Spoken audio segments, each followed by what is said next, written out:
Então fala você ligado aqui no canal, eu sou Eduardo Ferrari e trago assuntos sobre o Vasco. Aqui embaixo tem um botão escrito inscreva-se. Mais uma vez, repara se você é inscrito, se inscreve aqui embaixo, é de graça. Se inscreve, repara mesmo, vê se, pô, não sou inscrito, vou me inscrever no canal Vasco Connection. Já somos mais de 114 mil agora, falando de Vasco todos os dias. Então confirma a sua inscrição aqui embaixo, deixe o seu like, habilite o sino das notificações para todos os vídeos e vamos seguir em frente, tá certo? Olha aqui, temos assuntos importantes para falar sobre as transmissões amanhã. Amanhã o canal, aqui no canal, eu vou transmitir os dois jogos, né? Vou repetir aqui, Carlos Antônio e Felipe Reis, dois grandes locutores, vão narrar os jogos aqui. Eu vou ficar nas reportagens, nos comentários, porque eu ainda estou bem limitado, mas você não vai ficar de fora, você não vai perder. Segundo jogo, 10h15 da noite, então o jogo vai ser transmitido aqui no canal. Então cola aqui comigo vai ser muito mais legal, tá certo? Bom, dito isso, deixado aí o recadinho, eu quero falar sobre os times, né? O William Batista vai comandar o jogo do Vasco amanhã contra a equipe do Boa Vista, né? Destaque para Orediano e também Manu Capasso, que vão entrar em campo, que vão jogar. O Capasso deve ser o capitão da equipe amanhã contra a equipe do Boa Vista aqui no estádio de São Januário, nosso Caldeirão. Orediano, um dos destaques do Vasco nessa pré-temporada aqui no Rio de Janeiro para o início do Campeonato Carioca, e ele vai entrar em campo amanhã. São Januário já tem mais de 15 mil ingressos vendidos nesse momento, deve ser lotação máxima em São Januário para o retorno do Vasco, né? Aí uma competição oficial aqui no Rio de Janeiro. Amanhã Vasco e Boa Vista, mais uma vez com transmissão aqui, o Orediano se destacando bastante nos treinamentos. Vamos acompanhar, vamos transmitir e vamos ver esse time do Vasco, né? Esse primeiro Vasco para amanhã. Já o segundo jogo, já a equipe principal, com algumas modificações feitas pelo técnico Ramon Dias lá no Uruguai, torneio Rio de la Plata, né? O Vasco enfrenta a equipe do São Lourenço, é uma equipe mais forte, mais robusta, vai dar para enxergar realmente o que de fato o Vasco quer para a temporada, os reforços em campo, jogadores diferentes, como David, está destacando muito o David nos treinos, hein? David tem sido um dos destaques desse time do Vasco, junto com o Verrete lá na frente, o João Vitor também treinando muito bem, o Rojas, outro jogador. Então, assim, os caras chegaram mostrando serviço no time do Vasco. Isso é muito legal, isso é muito bom pra gente. E amanhã eu acho que é um dia, assim, que é depois dessa preparação intensa, né? Treinamentos pesados, puxados, para realmente mostrar, né? Pelo menos dentro de campo, a questão física, né? Que o Vasco perdeu demais no início da temporada passada. Então, esse ano parece que as coisas estão caminhando para um lado diferente, para um lado melhor, né? Um lado mais seguro, uma preparação física mais robusta, né? Uma equiparação física do elenco inteiro, completo. Ou seja, a coisa está legal. Gente, eu vou falar aqui sobre as contratações, né? O negócio sobre o Cuejá está travado, não está travado. O X da questão, se está travado ou não, é que tem um profissional no Vasco hoje chamado Alexandre Matos. Esse cara trabalha em silêncio. Não adianta aqui o fulano tentar adivinhar, o ciclano. Eu acho que a gente tem que respeitar esse processo das escolhas, processo das contratações, o processo desse novo Vasco. Eu estou olhando para o time do Vasco, estou olhando para o de Vasco, não estou vendo, não enxergando mais aquela disparidade técnica. Não vejo mais. Algumas pessoas falam, mas eu acho que está reclamando até de barriga cheia.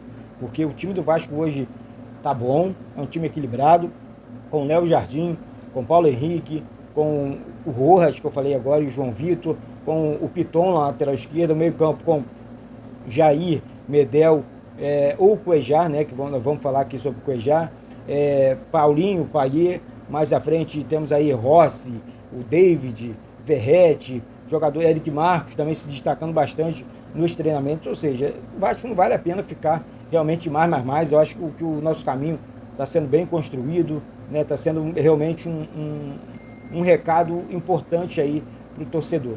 Hoje mais cedo, gente, eu comentei sobre a SAF, porque eu sou da seguinte opinião, tá? Vamos mudar o assunto aqui. Então amanhã aguardo vocês aqui. Não tem problema nenhum discordar. Eu não estou aqui ofendendo a ninguém e recebo ofensas, né, nos comentários. Infelizmente, são pessoas que não têm argumentos. Eu falo sobre isso aqui.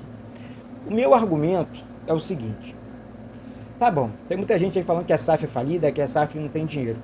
Então vamos assinar embaixo a burrice dos dirigentes no passado. Porque se não fossem os erros do passado, o Vasco não teria virado SAF. Ah, mas tem dinheiro, o Vasco está pagando as contas com os próprios dinheiros. É sério mesmo que está pagando as contas com o próprio dinheiro? Recurso próprio? Então por que não comprou jogadores no passado? Por que não passou, não pagou as dívidas no passado? Por que caiu 4 vezes e jogou 5 Série Bs, já que está pagando com o próprio dinheiro? Já que é recurso do Vasco? Então por quê? Explica para mim, porque eu não estou entendendo. Tá? Porque, assim, a 777, na minha opinião, tem dinheiro. Ela injetou dinheiro. Mas se ela não tivesse dinheiro, seria assinar aquele atestado de burrice, pior ainda. Os dirigentes que reclamam da SAF é porque a torneirinha deles fechou. Essa que é a verdade dos fatos. Então, assim, não entender. Eu não estou dizendo aqui que a SAF é o melhor dos mundos, não. Eu estou dizendo que o Vasco não aguentava mais. O torcedor não via mais, não enxergava mais uma luz no fim do túnel. Um clube falido, eu sei porque eu estou lá dentro cobrindo diariamente, um clube sem dinheiro, a água do clube era cortada, cortava a luz do clube. Isso é ter dinheiro? Quer voltar para o associativo? Não tinha um técnico decente, não tinha com todo respeito aos que passaram pelo Vasco, mas a grandeza do Vasco, jogadores encostados em outros clubes e o Vasco pegava para tentar recuperá-los no departamento de futebol, departamento médico do clube. Que história é essa, pô? Eu acho que isso é pensar pequeno demais, eu falo com todo respeito. Podem chamar os caras de 7-1, mas isso aí é resposta de quem não tem argumento. Que quem tem vai reconhecer pelo menos, peraí, eles são ruins, mas eles organizaram a casa.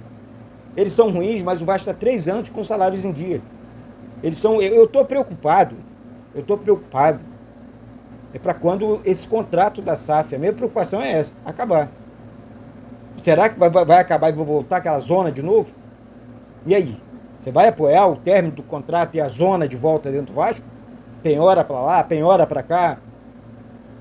Eu, sinceramente, eu custo entender.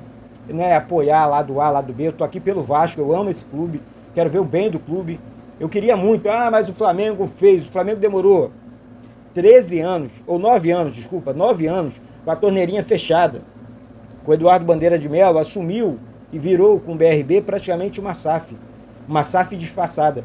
Então, antes de você botar qualquer coisa, qualquer comentário, assim, analisa um pouco mais, estuda por que os clubes se reergueram, por que o Palmeiras se reergueu. Olha, não, peraí, o Palmeiras tem a Crefisa, pagando 80 milhões de reais e organizando, por ano, e organizando as contas. O Atlético Mineiro tem lá os irmãos, lá contratando todo mundo, né? Mesmo assim tem a dívida ainda. Então, assim, sinceramente, gente, eu acho que desgasta, sabe? Eu acho que a gente precisa pensar mais para falar, ter argumentos concretos. Amanhã começam os campeonatos e a gente precisa realmente entender o que é melhor para o Vasco, tá? O melhor para o Vasco é o que a torcida faz. Esgota os ingressos para o jogo contra o Boa Vista, um time considerado terceiro, time B, né? O terceiro time do Vasco. E aí tá aí a resposta nas arquibancadas. Ao invés de deixarem comentários maldosos e ofensas, compre o ingresso. Seja sócio do Vasco. Acompanhe, ajuda o Vasco, né? Porque o Vasco precisa da gente. Essa é a história do Vasco, tá? Então para de contar a história e faça parte da história do Clube de Regatas Vasco da Gama. Então, mais é isso. Um beijo no coração de todos vocês. Amanhã cedo tem vídeo aqui, com muitas novidades. Outra coisa, amanhã tem transmissão com pré-jogo aqui. Vem comigo, se inscreve, pega o vídeo aqui e compartilha com todo mundo aí. Grupos de Telegram, WhatsApp, Facebook, manda pra geral, tá certo? Um beijo no coração de todos vocês e saudações vascaínas.